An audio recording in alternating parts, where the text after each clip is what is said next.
नमो तस्से भगवतो अरहतो सम्मा सम्बुद्धस्से नमो तस्से भगवतो अरहतो सम्मा सम्बुद्धस्से नमो तस्से भगवतो अरहतो सम्मा सम्बुद्धस्से बुद्धं शरणं गच्छामि धम्मं शरणं गच्छामि संघं शरणं गच्छामि द्वितीयंपि बुद्धं शरणं गच्छामि द्वितीयंपि धम्मं शरणं गच्छामि द्वितीयंपि संघं शरणं गच्छामि तृतीयंपि बुद्धं शरणं गच्छामि तृतीयंपि धम्मं शरणं गच्छामि तृतीयंपि संघं शरणं गच्छामि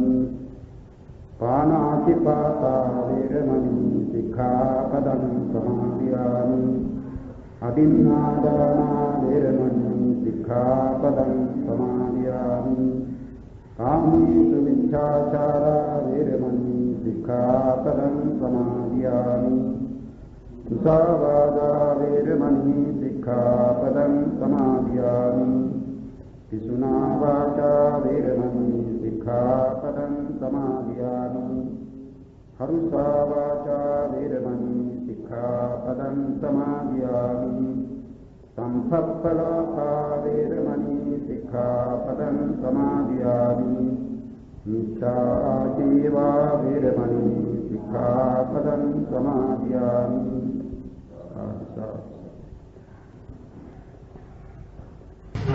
පින්වතුනි චෛතසික පිළිබඳ කතාවේ අකුසල චෛතසිකයන් නවයක් පිළිබඳව ඊට පෙර අප කතා කරලා තිබෙනවා.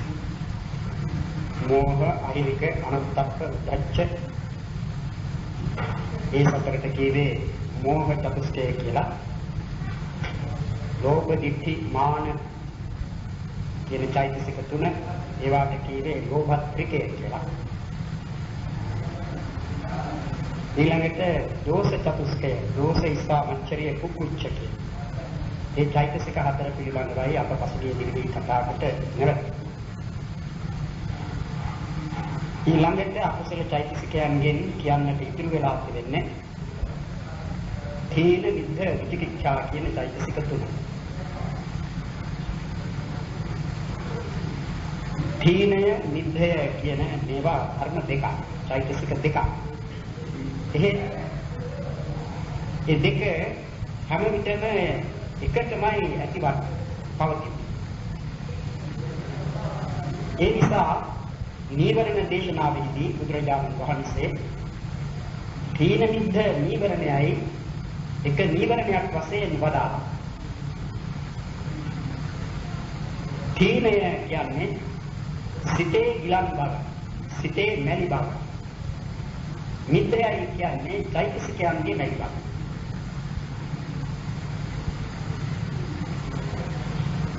ඒ ධර්ම පොත්වල සඳහන් වෙනවා චිත්ත ගේලඤ්ඤතා කියා තීනය, කාය ගේලඤ්ඤතා කියා මිද්දය. එතන කාය යනුවෙන් දැක්වුවේ නාම කාය වශයෙන් ගන්නා වේදනා, සංඥා, සංඛාර කියන ස්කන්ධ තුන. සිත දැන් අප දන්නවා අපි කවර හෝ ක්‍රියාවක් කිරීමේදී ඒ ක්‍රියාව සිදු කිරීම වශයෙන් උපදනා සිත් ඇති වෙනවා.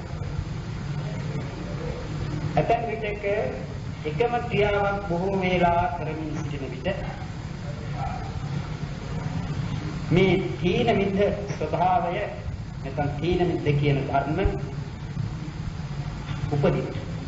එම උපදින්නේ ඒ තීනය මිද්දේ කියන්නේ අකුසල ධර්ම දෙකක්ම තමයි. ඒ කරමින් සිටින වැඩේ බොහෝ වේලා කරමින් සිටි ඒතුවෙන් ඇතැම් විටක එය ඇති වෙනවා.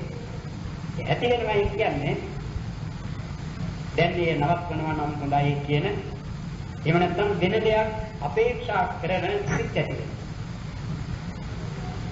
සමහර විට සමහර කෙනෙකුට බණ අසමින් සිටින විට පවා අයිබන්න තත්වයක් ඇති වෙන්නට බැරි නෑ. નિયમિත වේලාවක් කියවෙන කතාවක් ධර්මයක් නම් අසාගෙන සිටිතාන් එහෙම නියම වේලාවක් නැතිව බොහෝ වේලාවක් කරන දෙයක් වශයෙන් කතාව පවත්වාගෙන යන විට දැන් කීවා ඔබටම ඇති කියලා ඒ පිළිබඳ වූ නුමනාපයක් ඇති වෙනවා. සමහර විටක ඒ නුමනාපය තමයි ඒ කතා කරන තැනට ප්‍රකාශ කර නොසිටියන් ඒ තමන්ගේ ක්‍රියාවෙන් දකින්නට ඇතැම් විටක පුළුවන් වෙන කෙනෙකුට. ඒ තීන කියන්නේ තව අලස බව. තීන විද්ද කියන මේ දෙකෙන් සිදුවනවා චිත්ත චෛතසිකයන්ගේ අලස බව, කම්මැලි බව, ගිලන් බව. ගිලන් බව කියන්නේ ලෙඩ බව. ඒකට සිතයි චෛතසිකයි ඒ අවස්ථාවේදී රෝගාතුරයි. ඒ නිසා කටයුත්තේ මනසේ යොදවන්නට බෑ.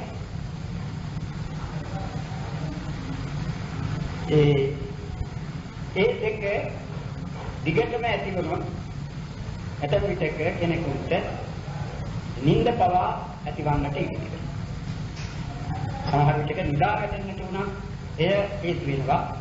මේ තීන විද්ද දෙක ඇති වෙනවා. ඒක මොකද සිතේ ඇති කර්මන්නේ බව නැති කරනවා. ඒ කර්මන්නේ බව නැති කිරීම නිසා තමයි සිත අලසනවා. ඒ තීන විද්ද හැම අකුසල් සිතකම උපදින්නේ නැහැ.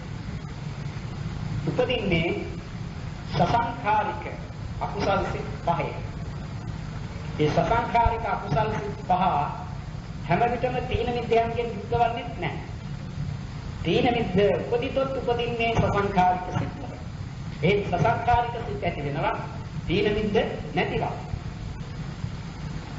එයින් කියන්නේ අදහස් ගන්න තීන විද්ද කියන අකුසල ධර්ම දෙක. අකුසල සිත්වල සසංඛාරික නාමයෙන් දැක්වෙන සිත් පහේ ඉපදින්නේ. මේ දෙමතුන් දන්නවානේ ලෝභ මූලයේ ලැබෙනවා සසංඛාරික සිත් හතරක්. ඉද්ධිගත සංපයුක්ත සසංඛාරික සිත, සෝමනස්ස සහගත, සෝමනස්ස සහගත ඉද්ධිගත විප්‍රයුක්ත සසංඛාරික සිත, උපේක්ෂා සහගත ඉද්ධිගත සංපයුක්ත සසංඛාරික සිත, උපේක්ෂා සහගත ඉද්ධිගත විප්‍රයුක්ත සසංඛාරික සිත කියා ලෝභ මූලයේ සිත් අට අතුරෙන් හතරක් සසංඛාරික. මේ සසංඛාරික සිත් හතරේ ද්වේෂ මූල සිත් දෙකෙන් එකක් සසංඛාරිකයි. යෝමනස්ස සහගත පටිඝ සංපයුක්ත සසංඛාරික සිත්. සසංඛාරික කියන බව කලින් දැනගෙන තිබෙනවා. සසංඛාරික කීවේ දිනුව හට ගන්නා සිතක් නොවේ. යම් සංඛාරයක් කියලා එතන දක්වන්නේ යම් මෙහෙයීමක්. Tamangeම උනන්දු කරවා ගැනීමක්, එහෙම නැත්නම් අන්‍යයන් විසින් අනකිරීමක්, මෙහෙයවීමක්, උනන්දු කරවීමක් නිසා ඇතිවන සිත් තමයි සසංඛාරික සිත්. දැන් ඇතැම් විටක සිත් ඇති වෙනවා බොහොම තියුණුව, වහා නිකම්. ඒ කියන්නේ මේ හිතාමතා ශරීරීමක් දී උනන්දුවක් උපදවාගෙන එහෙම නෙවෙයි. හරියට ඉබේම ඇතිවන දෙයක් මෙන් සිත් ඇතිවන අවස්ථාවක්. එබඳු සිත් තමයි අසංඛාරික වන්නේ. ලෝභ මූලයේ හෝ ද්වේෂ මූලයේ. එහෙම නැතුව මුලදී එහෙම අරමුණක් ඉදිරිපත් වුණත් ඒ අරමුණෙහි පිළිපැදීම් වශයෙන් වහා ක්‍රියා කරන්නේ නැතිව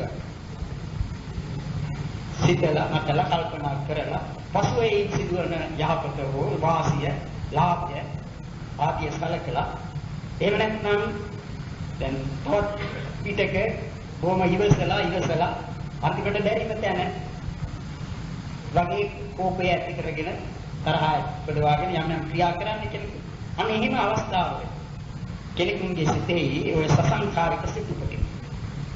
එහෙම උපන්නත් ඒ සසංඛාරික සිත හැම විටම මේ සසංඛාරික සිත්වල පවරක් යෙදෙන වෙන සිත්වල නොයෙදෙන එන සසංඛාරික අකුසල් සිත් පහේ පමණක් යෙදෙන වෙන අකුසල් සිත්වල නොයෙදෙන තීන විද්ද කියන මේ චෛතසික දෙක ඒ සසංඛාරික සිත් උපදින නිසා ඒ සිත්වල ඒකාන්තයෙන්ම ලැබෙනවයි කියලා නියමයකුත් නැහැ.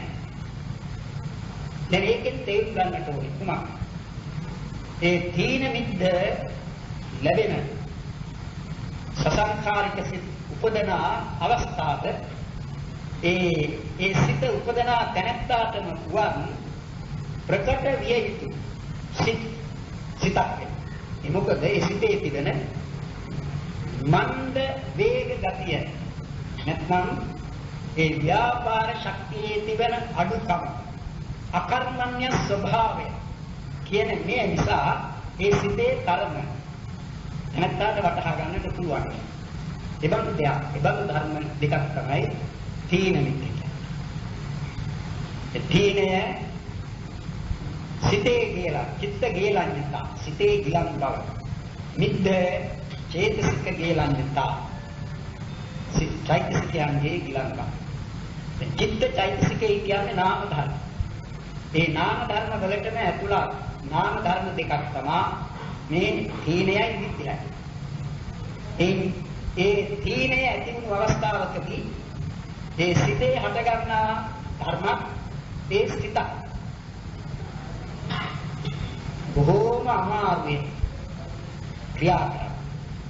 හරියට මොහොම බරක් උසුලාගෙන කන්දක් නගිනවා වගේ.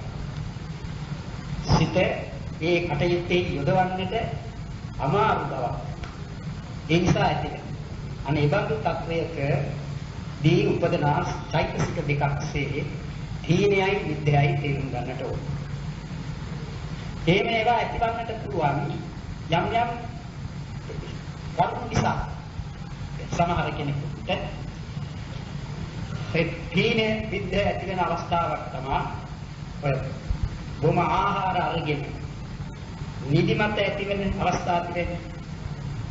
ඒ ඇත්ත වශයෙන්ම ඊට නමක් වශයෙන් කියන්නේ නිදිමත කියලා නෙමෙයි. ඒකට කියන්නේ බක්මත් කියලා.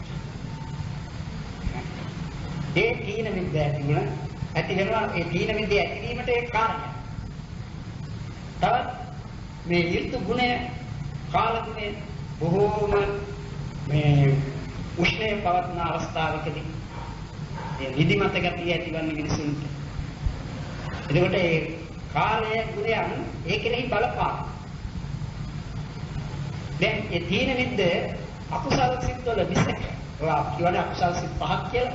ඒ සිත් පහේ මිසක වෙන කිසිදු සිතක උපදින්නේ නැහැ. ඉතින් වෙන කිසිදු සිතක උපදින්නේ නැති එක වෙන අකුසල සිත්වල උපදින්නේ නැහැ. කුසල සිත්වල උපදින්නේ නැති බව කියනම කවරේ? කුසල සිත්වල උපදින්නේම නැහැ. එමක් නිසාද කුසල සිත්වල උපදින්නේ නැත්තේ? එක කාරණයක් මේවා අකුසල ධර්ම බැරි. අකුසල ධර්ම කුසල ධර්මත් එක්ක කොයි වේලාවකවත් මිශ්‍ර වෙන්නේ නැහැ. අකුසලයෝමයි ඒවා කුසලයන් සමග උපදින්නේ නැහැ. කුසලයෝමයි ඒවා අකුසල සමග උපදින්නේ නැහැ. ඒ නිසා ඔවුනොවුනගේ මිශ්‍ර වීම ඒ වගේම කුසල් සිත් වල උපදිනවා ධර්ම ඒ කුසල් සිත් පමණක් නෙවෙයි ශෝභන සිත් වල මේ තීන මිද්දයන්ට ඉදුරාම විරුද්ධ ස්වභාවයන් වශයෙන් දක්වන චෛතසික කීපයක් හැම ශෝභන සිතකම ලැබෙනවා. ඒවා අප ඉදිරියේදී මින් ඉදිරියට ඉගෙන ගන්නවා. කාය ලහුතා, චිත්ත ලහුතා, කාය මුදුතා, චිත්ත මුදුතා, කාය කම්මඤ්ඤතා, චිත්ත කම්මඤ්ඤතා, කාය පාවිඤ්ඤතා, චිත්ත පාවිඤ්ඤතා, කාය යුක්තතා, චිත්ත යුක්තතා කියන චෛතසික කීපයක් තිබෙනවා. සෝබන සාධාරණ චෛතසිකේ කියලා. ඒවා ඔය කාය ලහුතා, චිත්ත ලහුතා කියන්නේ එතන කාය චිත්ත කියලා කිව්වෙත් කායයෙන් චෛතසික කය. එහෙම නැත්නම් වේදනා සංඥා සංඛාර කියා දැක්වෙන ඒ චෛතසික 5 ඇතුළත් වන කය කියන ඒ සමූහය. එතන කය කියන්නේ සමූහය. ඒ චෛතසික සමූහය පිළිබඳ වූ ලැහැල්ලු බව, සැහැල්ලු බව, නොබර බව. චිත්ත ලහුතා කියන්නේ සිතේ ඇති ඒ ලැහැල්ලු බව. දැන් තීන මිද්ද ඇති වෙන විට සිතේ පවතින්නේ සැහැල්ලු බවක් නොවේ, නොබර බවක් නෙවේ. සිතේ පවතින්නේ බර බව, බර ගතිය. ඒ නිසා තමයි අකර්මණ්‍ය ස්වභාවය ඇතිවන්නේ. අකර්මණ්‍ය බව ඇතිවන්නේ සිතේ මේ තීන විද්‍යාවේ ඉදීම හේතු කොටගෙන. කාය ලෞතා, චිත්ත ලෞතා කියන මේ ධර්ම දෙක ඒ බර බවට ප්‍රතිවිරුද්ධයි.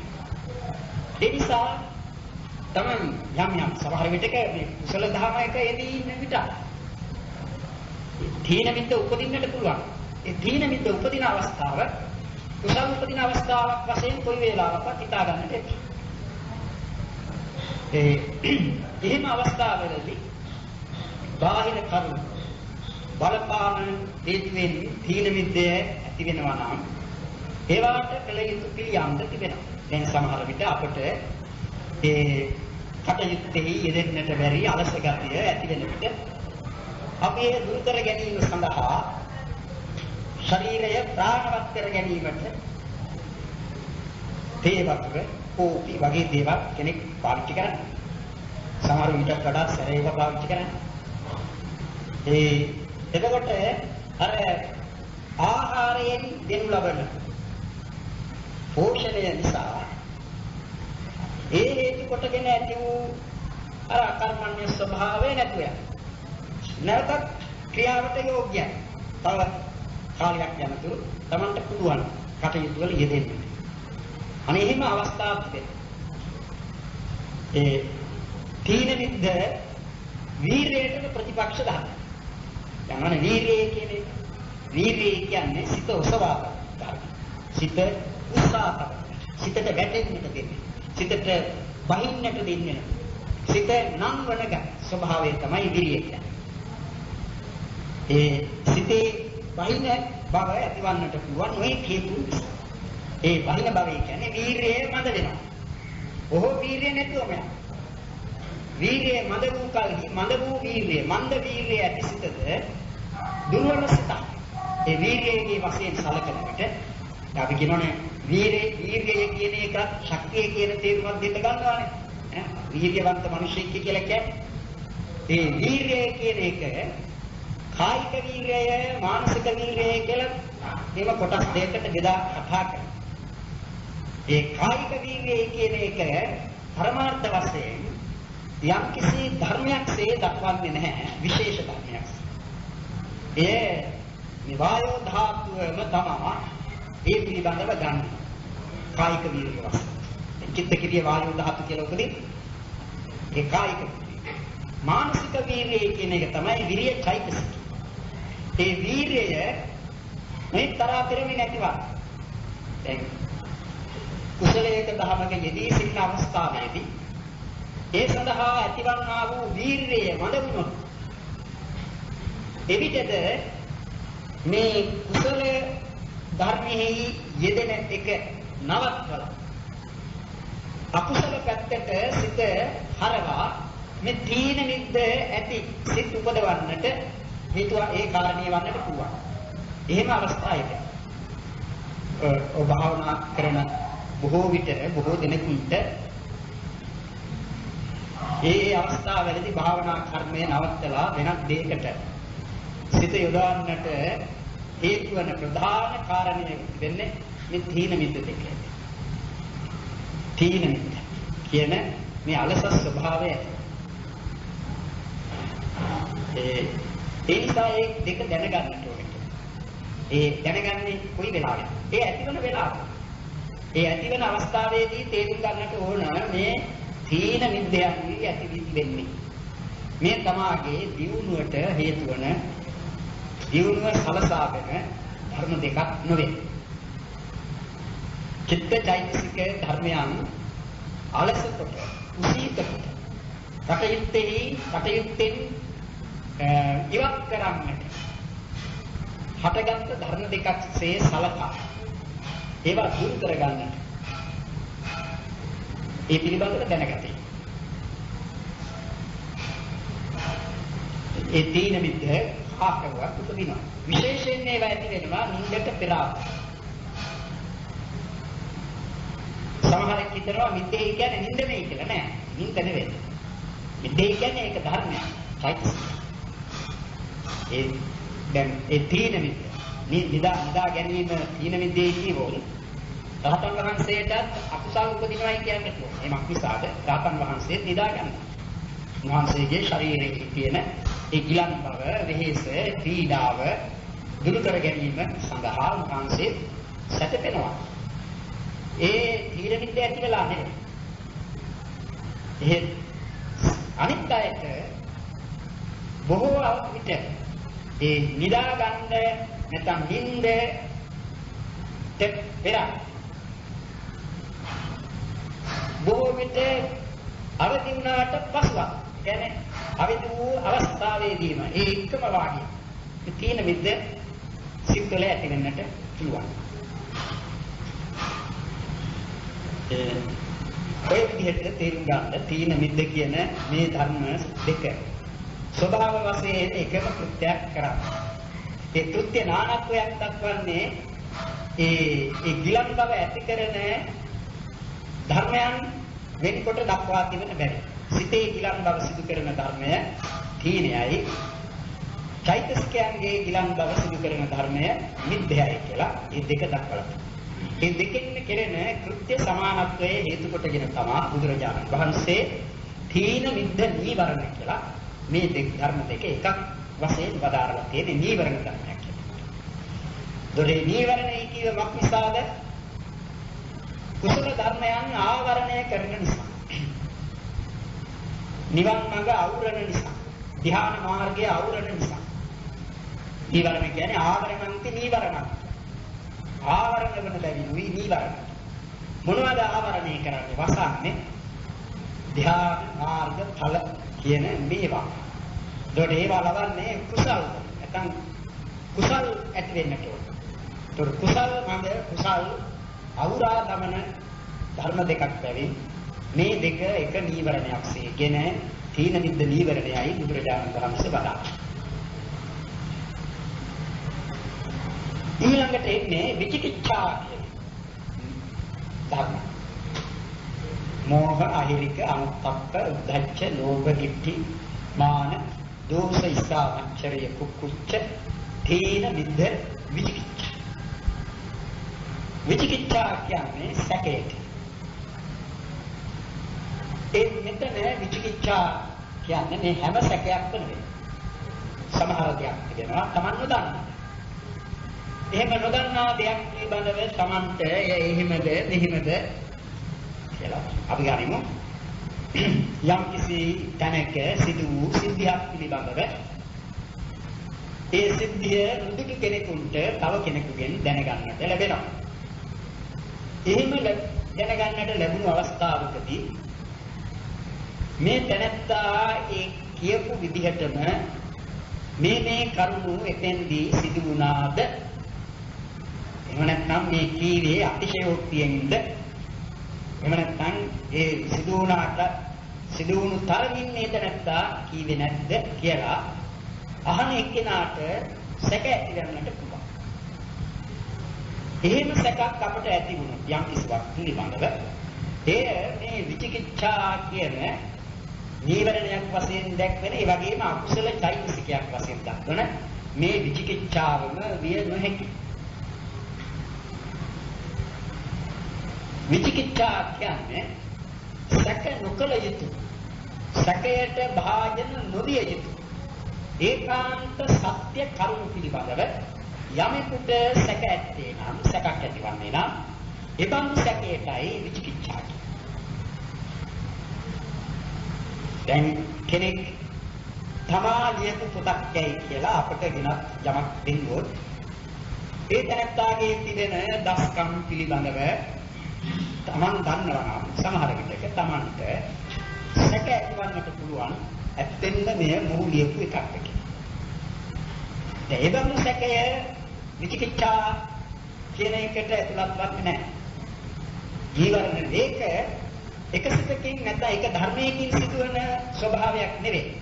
ඒ පිළිබඳව ඇතිවන්නා වූ රාශියකින් සිදුවන දෙයක් ඒක. ඒ සැක පහල කර ගැනීම. ඒ බඳු සැක. විචිකිච්ඡා කියන්නේ එක ධර්මයක්. චෛතසික ධර්මයක්.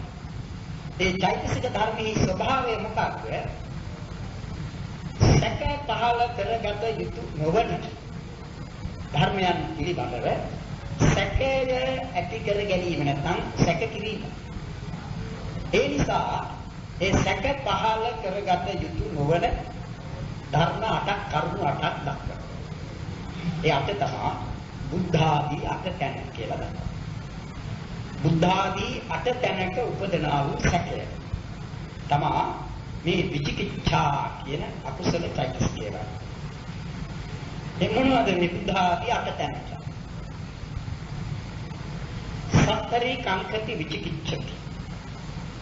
සත්තරී කීවේ සාස්තුන් වහන්සේ කෙරෙහි කියන්නේ. කංකති විචිකිච්ඡති. සැක කරයි විචිකිච්ඡාව උපදවා ගනී. එතන ඒ විචිකිච්ඡාව වඩාත්ම ඇතිවන්නට පුළුවන් කා තුලද වඩාත්ම මුලා වී සිටින කෙනෙකු. නිසා මේ පින්නතුන්ට මතක ඇතිනේ අප විචිකිච්ඡා සම්පයුක්ත සිතයි කියා ඉගෙන ගත්තේ මෝහ මූල සිත් දෙක අතුරෙන් එක සිතයි. ඒ සිත මෝහ මූල සිත. මෝහ මූල සිත කියලා කියනවා. ඒ සිතේ බලවත් වූ මෝහයක් උපදින්නේ. බලවත් වූ මෝහයෙන් යුක්ත වූ නිසා තමයි ඒ සැක නොකට යුතු ධර්මයන් පිළිබඳව සැක ඇතිවන්නේ. මෝහය කියන මේ ධර්මය ඒ සැක කරනු ලබන ධර්මය පිළිබඳ වූ මෝහය තමාට නැත්නම් ඒ පිළිබඳ මෝහය තමා යන ගැනීම අසා යන ගැනීම ආදීන්ගේ වශයෙන් දුරු කරලා නම් මේ සැකේ උපදින්නේ නැහැ. ඒ නිසා ඒ ධර්මයන් පිළිබඳ මෝහය බලවත් වන්නට විචිකිච්ඡාවද බලවත් වූ විචිකිච්ඡාවක් වෙනවා. ඒකට බුදුරජාණන් වහන්සේ පිළිබඳව සැක කිරීම. දැන් බුදුරජාණන් වහන්සේ පිළිබඳව සැක කිරීමේ කියන විට උන්වහන්සේ පිළිබඳව ධර්මෙහි තමන් වහන්සේම සඳහන් කර තිබෙන දෙතිස් මහා පුරුෂ ලක්ෂණ. ඒ දෙතිස් මහා පුරුෂ ලක්ෂණ වෙන කවුරුවත් කියලා නෙවෙයි බුදුරජාණන් වහන්සේම වදාළා. ඒ තමන් වහන්සේගේ ශරීරෙහි එබඳු දෙතිස් මහා පුරුෂ ලක්ෂණ 32ක් පිහිටා තිබෙනවා. ඒ පිහිටාන්නේ තමන් වහන්සේ පූර්ව ජාතිවලදී කරන ලද කවර පින්කම් නිසාද කියන බවත් උන්වහන්සේ බදාලා.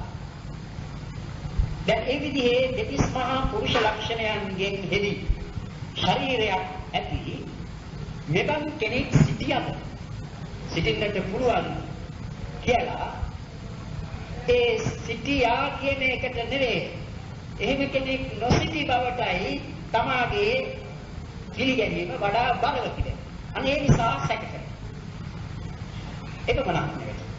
බුදුරජාණන් වහන්සේගේ දෙතිස් මහා පුරුෂ ලක්ෂණයන්ට වඩා උන්වහන්සේගේ බුද්ධත්වයේ පිළිබඳව සලකන්නට තිබෙන්නේ තමන් වහන්සේගේ ඒ සම්‍යක් සම්බුද්ධ කියන මේ තත්වය ලබා ගැනීමට ඉවහල් වූ ඒ ඥාන සර්වඥතා ඥාන සම්මා සම්බුද්ධ කියන මේ වචනයෙන් දැක්වෙන්නේද උන්වහන්සේ සර්වඥතා ඥානය පිළිබඳව දතයුතු සියලුම ධර්මයන් ඉතිරි නැතිව තමන් වහන්සේගේම නුවණින් සර්වාකාරයෙන් දැනවදාළ ඒ උන්වහන්සේ සම්මා සම්බුද්ධනම් වනසේක.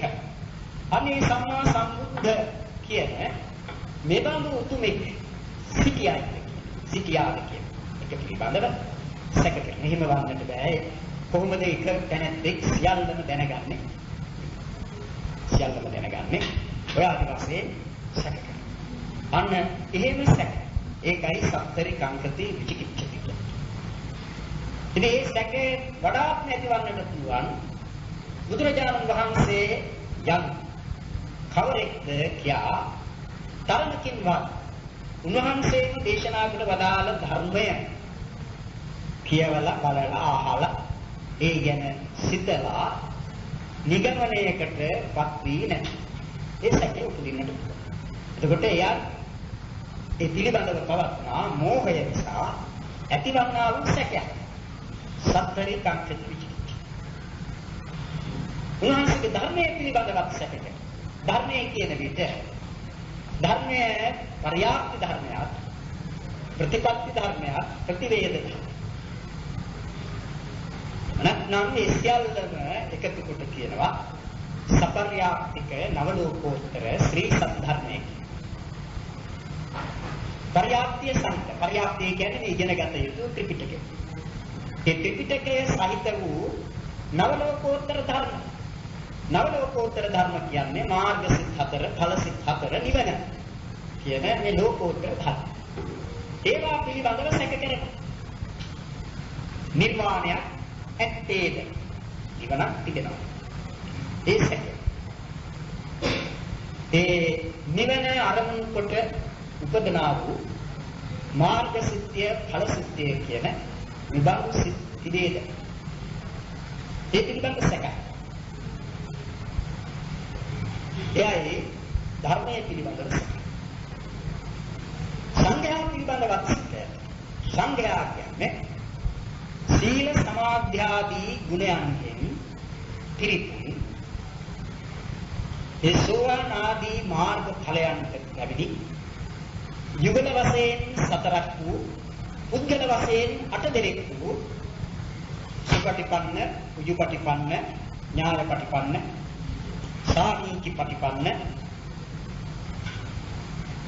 කියන මේ ගුණයන්ගේ ආගුණීය, පාගුණීය, දක්ඛිනීය, අංජලි කරණීය අනුත්තරං පුඤ්ඤක්ඛතං ලෝකස්ස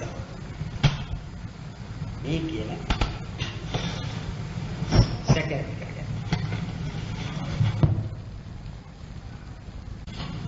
ඒ සංඝයා කෙරෙහි සැකය. ඊළඟට ශික්ෂාව කෙරෙහි සැකය. ශික්ෂා කියන්නේ ත්‍රිවිධ ශික්ෂා. සීල ශික්ෂා, සමාධි ශික්ෂා, පඤ්ඤා ශික්ෂා කියලා. අපි ඉක්මෙන්නට ඕන, පිළිපදින්නට ඕන, පුහුණු කරන්නට ඕන ධර්ම සමුදායක් තිබෙනවා. සීලය, සමාධිය, ප්‍රඥාව. මෙන්න මේ ත්‍රිවිධ ශික්ෂාව. පුහුණු වීමෙන්, පිළිපැදීමෙන් ප්‍රතිඵල ගෙන දෙන එකක්ද කියලා සැකයි. ඒ සැකය. දැන් සමහර කෙනෙකුට ඒ සැකය මේ වර්තමානයේදී සමහරව ඇති කරගන්න. කොයිතරම් උත්සාහ කළත් දැන් මේ කාලෙදී මාර්ගඵලාධිගමනයක් කරන්නට බෑ. නැවත මේ මාර්ගඵලාධිගමනයක් කළ හැකි නම් කළ හැකි වන්නේ තව බුද්ධ ශාසනයක් ඇති වුණා. දැන් එන්නේ මේ බුද්ධ ශාසනය එක විදිහකින් අවලංගු කිරීමක්.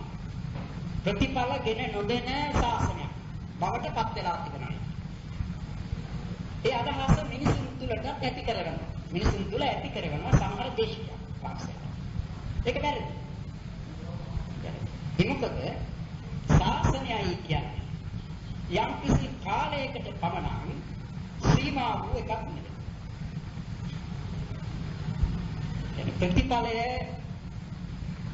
ලැබෙන්නටත් පුළුවන්, නොලැබෙන්නටත් පුළුවන්. ඊට තව ඒ පිළිපැදීම පමණක් නෙවෙයි. තවත් ඊට අදාළ කරුණු තිබෙනවා. තමාගේ පූර්ව පාරමිතාව ආදී ඒ නොයෙක් කරුණු ඊට සම්බන්ධයි. නමුත් ඒ කරුණු පිළිබඳව අපි මොනවද දන්නේ නැහැ. අපි දත යුතු එක කාරණයක් තමයි, එකම කාරණය තමයි පිළිපදින්නට ඕන ප්‍රතිඵලය ලබන්නට. අනේ පිළිපැදිය යුතු ඒ ශික්ෂාව පිළිබඳව කෙනෙකුට ඇතිවන්නේ නම් සැකයක්. ඒක තමයි සික්ඛාය කං. ඊළඟට උබ්බන්තේ කංකති අපරන්තේ කංකති උබ්බන්තා පරන්තේ කංකති විචිකිච්ඡති ඉදප්පච්චේතා පටිච්ච සම්පන්නේසු ධම්මේසු කංකති විචිකිච්ඡති කියලා තව හතරක් දක්වනවා. උබ්බන්තේ කංකති ඒ පූර්වාන්තයේ පිළිබඳව සැකකරන. උබ්බන්තේ දැන් උබ්බන්ත කියන්නේ මීට පෙර ආත්ම භාවයන් තිබුණාද කියන එක සැකයි. සමහර විට කෙනෙකුට කියන්නට හිතන්නට එහෙම ඉගැන්වීමද තිබෙනවා මේ මීට పూర్වයේ මොනම විදිහේ සම්බන්ධයක් නැතිව මේ මෞපිය දෙදෙනා නිසා ඇති වුණු ශරීරයක් ජීවිතයක් මේ අපට තිබෙන්නේ. නිසා මේකට මොකද මේ පෙර සම්බන්ධයක් ගැන සඳහන් කරනවා. එබැවින් මේ పూర్ව ජාතීන් පිළිබඳ పూర్ව භවයන් පිළිබඳව කෙනෙකුට එහෙම තිබුණාද කියලා සැක. අපරන්තේ කාංකති කියන්නේ දැන් මැරුණාට පස්සේ නැවත ප්‍රතිසන්දි ගැනීම වශයෙන් ආත්ම භාවයක් ලබනවාද නැවත පංචස්කන්ධයක් ලබනවාද නැදී එහෙම එකක් තිබෙනවා කියලා සැකයි. ඒ අපරාන්තයේ පිළිබඳව වන්නා. සමහරෙකුට දෙකම පිළිබඳව ඇතිවන සැකයක්. උබ්බන්තා පරන්තේ කාංකති. පූර්වාන්තය අපරාන්තය. එතකොට මීට పూర్වයේ කිසිදු සම්බන්ධයක් නැතිව මේ ඇති වුණා. ඊළඟට මේ කිසිදු සම්බන්ධයක් ඊළඟ භවයකට ඇතිවන්නේ නැහැ. මේ මෙතනින්ම ඉවරයි. එහෙම ගැනීමක්. ඒ අපරාන්තයේ පිළිබඳව ඒ නිසා එහෙම එකක් තිබේද කියලා සැකයි එන්නේ.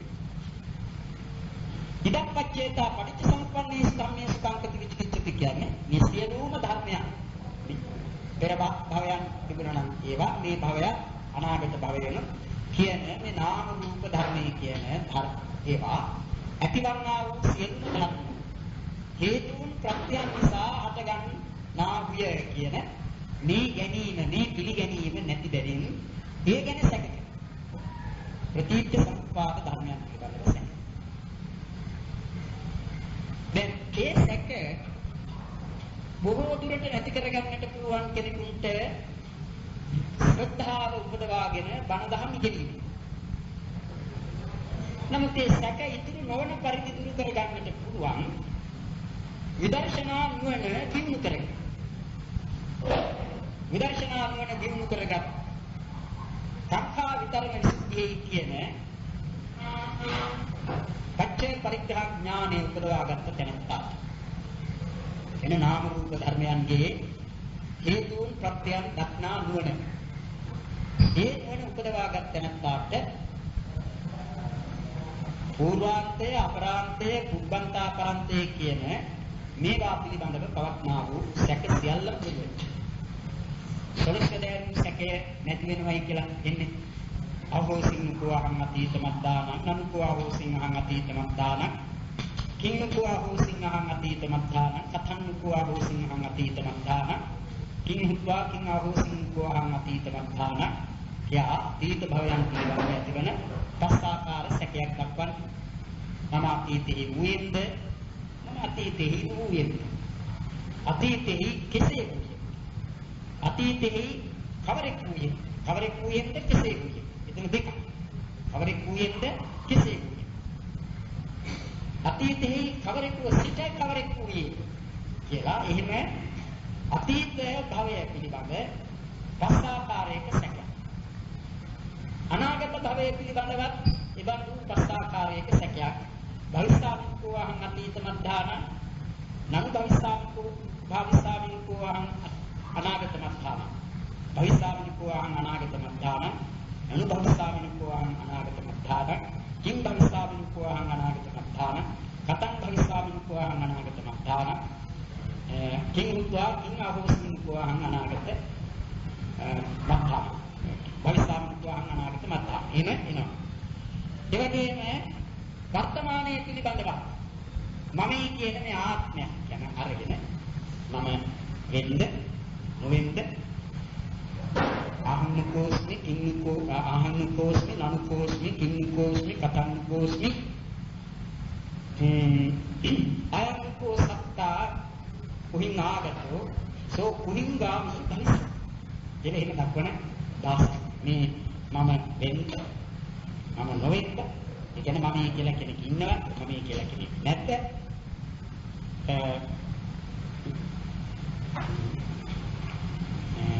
ඔයාලි වශයෙන් ඒ වර්තමාන භවයේ මම වෙන්න නොවෙන්න කවරෙක් වෙන්න කෙසේ වෙන්න මේ සත්‍යය කොහි සිට මේ ආයේද මෙහි සිට කොහි යේද කියලා හයක් සැක හයක් දක්වනවා මේ වර්තමාන ඒ ඔක්කොම ඇතිවන්නේ නොදැනීම හේතු කොටගෙන මුලාව නිසා. ඒ කියන්නේ අර මෝහ මූල සිතෙහිමයි මේ විචිකිච්ඡාවන් ඇතිවන්නේ. මුලාව.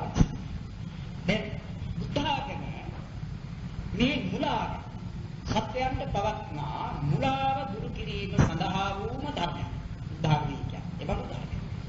මුලාව දුරු කිරීම. මුලා බව නැති කිරීම. ඒ මුලා භවය කියන එක තමයි මෝහය කියන්නේ අවිජ්ජා කියන්නේ. ඒ අවිජ්ජා මෝහය කියන මේ ස්වභාවයන් මේ ගති. ඇත්ත ඇති සැකයේ දැකිය නොයන බව. ඇත්ත තිබෙනවා. ඇත්ත කවුරුවත් ගෙනල්ලා ඇත්තක් කරනවා නෙවෙයි. ඇත්ත තමයි පවතින්නේ. පවත්නා ස්වභාවය ගතහොත් ඒ තමයි සත්‍යය. නමුත් ඒ සත්‍යය වැහිලා තිබෙනවා. ඒ වැසිලා තිබෙන්නේ මුලා වී සිටින හේතුවෙන්. ඒක අනාවරණය වන්නේ මේ මුලාව දුරු වෙනකොට. ඇත්ත පෙනෙන්නේ එතකොට. හරියට මේ මුලාව ඇස වසා තිබෙන අපේ මේ ප්‍රകൃතිය ඇස අපට පේන වසා තිබෙන කඩතුරාවක් වගේ. කොයිතරම් ප්‍රියමනාප ඉෂ්ට දේවල් මේ ඉදිරියේ තිබුණාම කිටිකිටියේ බැඳ තිබෙන කඩතුරාවක් කින් මේ ඇස් දෙකම වසා තිබෙනවා. මේ සිදුවන දේ වෙන දේ තිබෙන දේ කිසිවක් පෙනෙන්නේ නැහැ. අන්න ඒ වගේ නුවණ නැමැති ඇස වසා තිබෙන මෝහය නැමැති කඩතුරාව පිටට පවතී. එය දුරු කරගන්නට තිරෙන්නේ නැත්නම් ඒ කඩතුරාව ඉවත් කරගත යුතු වන්නේ ඒ කඩතුරාව ඉවත් කරන ධර්මයෙන්මයි වෙන කිසිවකින් නෙවෙයි. ඒ ඉවත් කිරීම කළ හැකි එකම ධර්මය නම් නුවණ කියන ප්‍රඥාව. ඒ ප්‍රඥාවෙන් තමයි ඇති සැටි දකින්නේ. ඉතින් ඇති සැටි දැකීම ඇති කර ගැනීම සඳහා කෙනෙක් පළමු කොට අහන්නට ඕන. ඒ නිසා සෝතාවධානී පඤ්ඤා සුතමේ ඥානං කියන්නේ ඇසීමෙන් ඇති කර ගන්නා නුවණක් තිබෙනවා. මේ දිනුතුන් හෝ මේදී වේවා වෙන කොතැනදී හෝ වේවා සෝමනස්ස සහගත ඥාන සම්පයුක්ත අසංඛාරික සිතේ ගියා කුසල් සිතක් තිබෙනවා කියන එක යම් දවසක දැනගත්තා. ඒ දැනගත්ත දැනගත්ත දිනට කලින් ඒ අවස්ථාවට කලින් ඒ දැනගෙන සිටියේ නැහැ. මේ භවයේදී ඒක දැනගෙන සිටියේ නැහැ. නමුත් ඒක දැනගත්තේ අසලා. කාගෙන් හෝ අසලා. ඒ අසලා ඇති කරගත්ත දැනීම නිසා Taman පිළිගන්නවා. මෙහෙම සිතක් තිබෙනවා. අපි පිනක දහමක යෙදෙන විට සොම්නසින් යුතුව නුවණක් ඉදිරිපත් කරගෙන ඒ ක්‍රියාවෙහි යෙදේ නම් එහෙම අවස්ථාවලදී අපට මේ කියන සිතයි උපදින්නේ කියන එක අපි දැනගන්න. ඊට කලින් දන්නේ නැහැ. දැන් අපි බලමු ඒ විදිහේ දැනීමක් එහෙම අහලා දැනගත්තේ නැති කෙනෙක්. දන් දෙනවා, සීල රකින්නවා, වෙනත් පින්කම්ද කරනවා. නමුත් ඒක නැත්නම් අහලා බලමු. එයාට ඒ අවස්ථාවේදී උපදනා සිත පිළිබඳව හැඟීමක් දැනීමක් තිබෙනවද කියලා. ඔහු දන්නවා කියන්නට කාරණයක් මොකද්ද? මම පිනක් කළයි.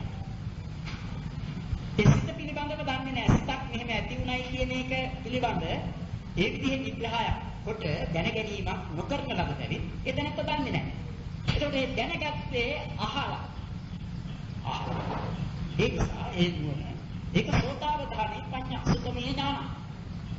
මේ විදිහට සුතමේ ඥානයේ වශයෙන් අසා දැන ගැනීම වශයෙන් ඇති කර ගන්නා නුවණ.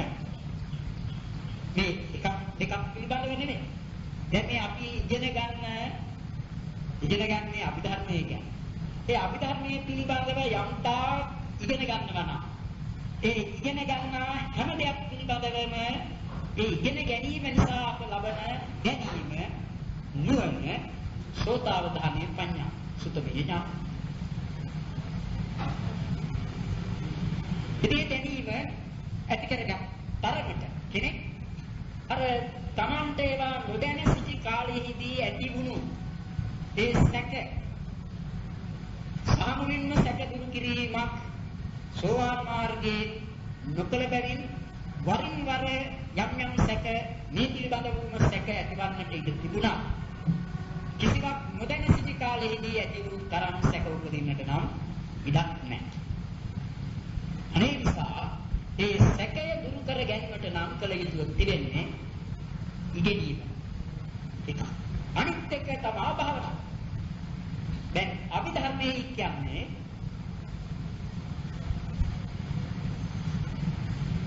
කෙනෙකුට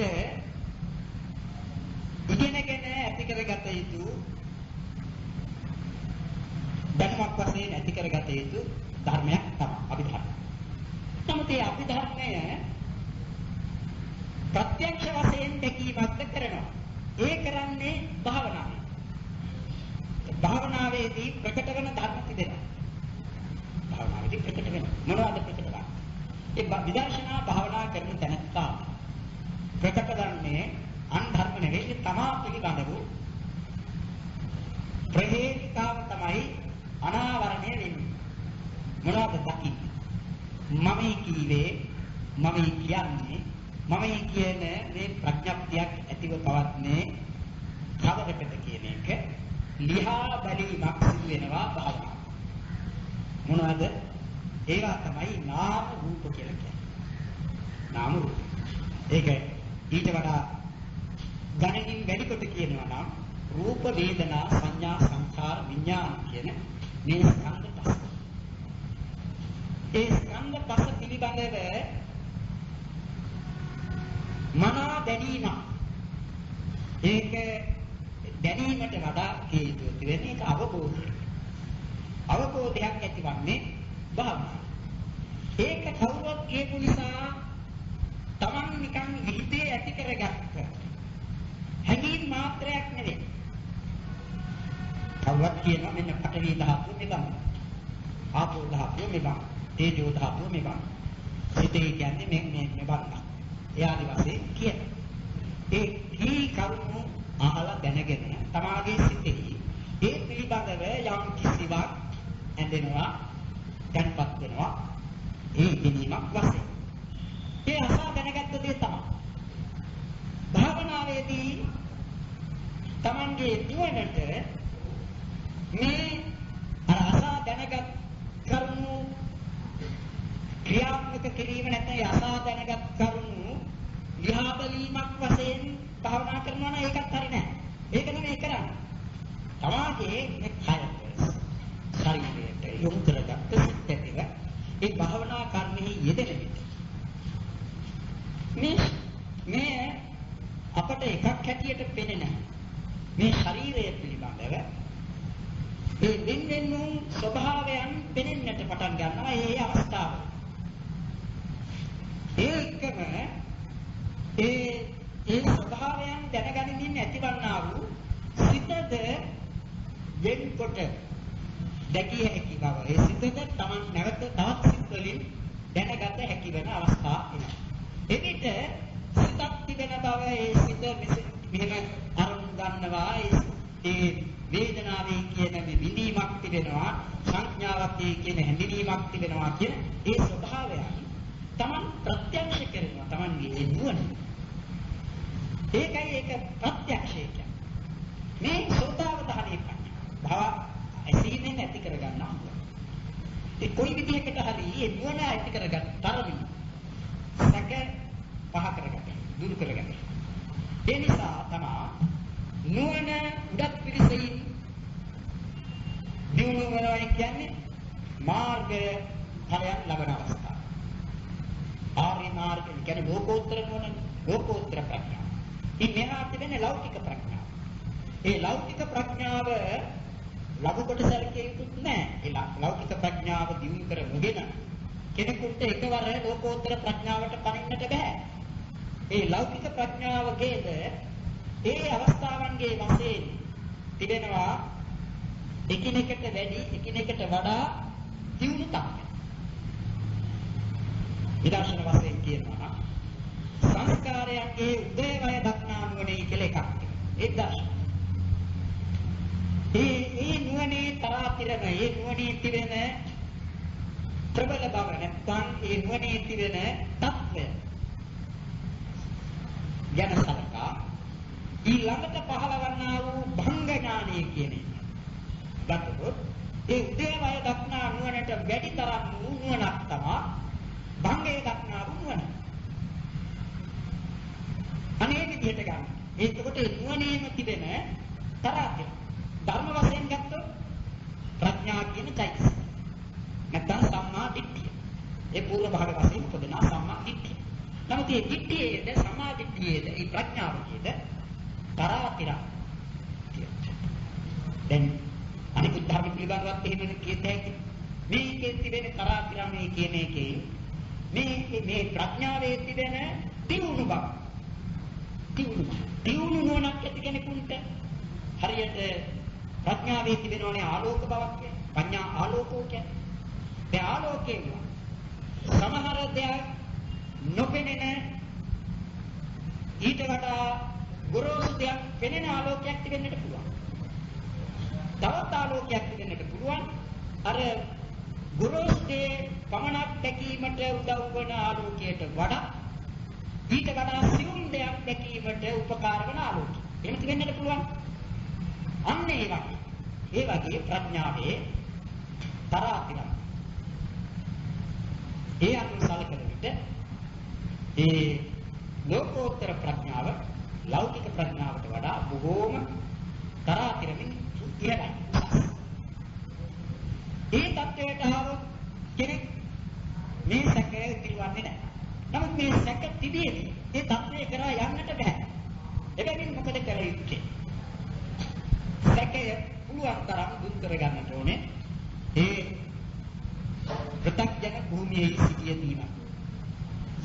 ඒ නිසා අපට උවමනා කරන්නේ ශාස්ත්‍රයේ ශාස්ත්‍රීයන කෙනෙක් කියන්නට පුළුවන් මම මේ ධර්මයේ දකින්නතුරු විශ්වාස කරන්නේ නැtei.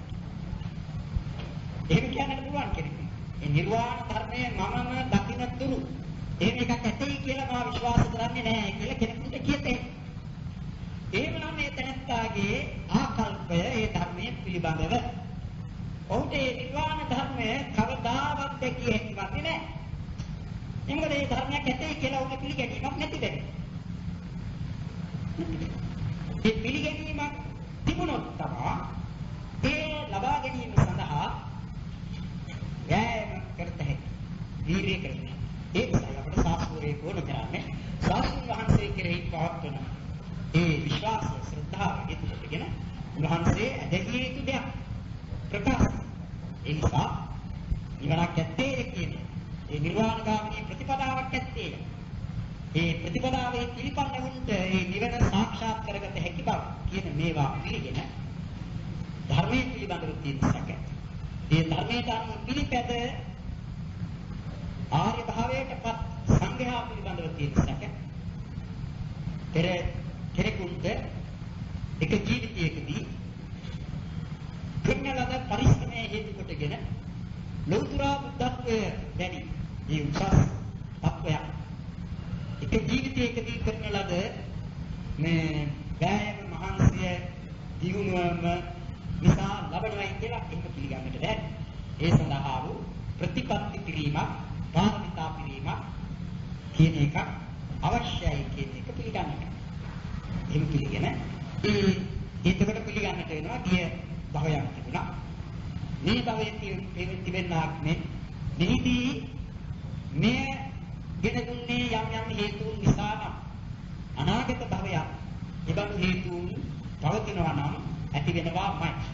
අනාගත භවයක් නවත්තන්නට නම් කළ යුතු තිබෙන්නේ මේ භවයන් ගෙන දෙවන හේතුන් සියල්ලම මේ භවයේදී නැති කර ගැනීම.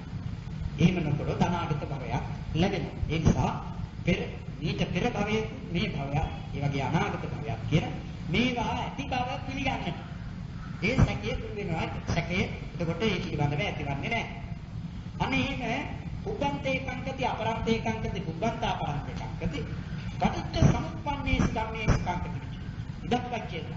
මේ ඉදක්නස්මින් සති ඉදං හෝති මස්සුප්පාදා ඉදං පජ්ජති ආදී වශයෙන් බුදුරජාණන් වහන්සේ දක්වා තිබෙන ජාතිය කියන එක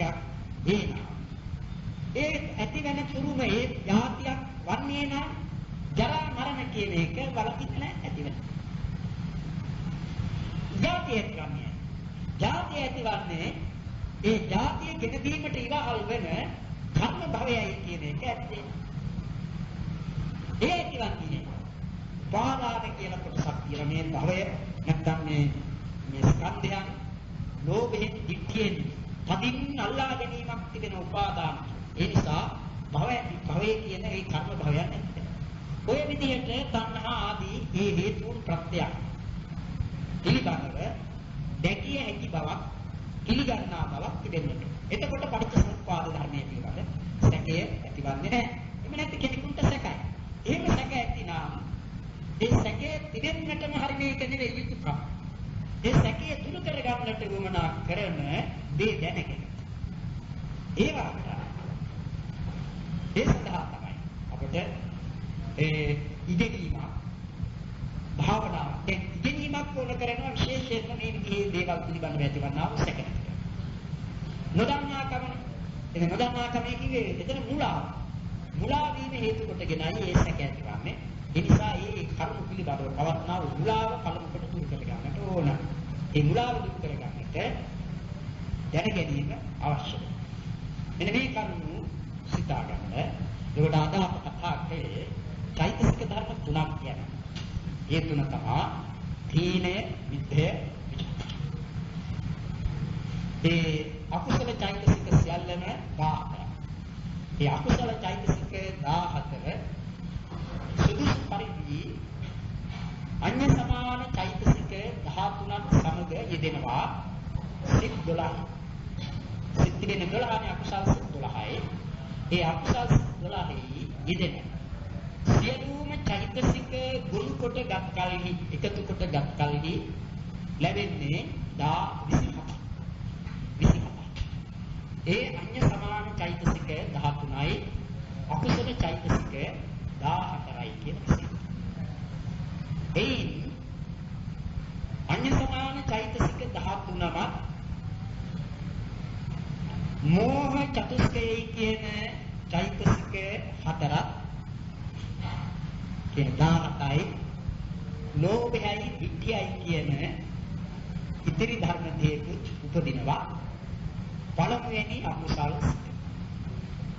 සෝමනස්ස සහගත ඉක්ඛිගත සම්පයුක්ත අසංඛාරික සිත.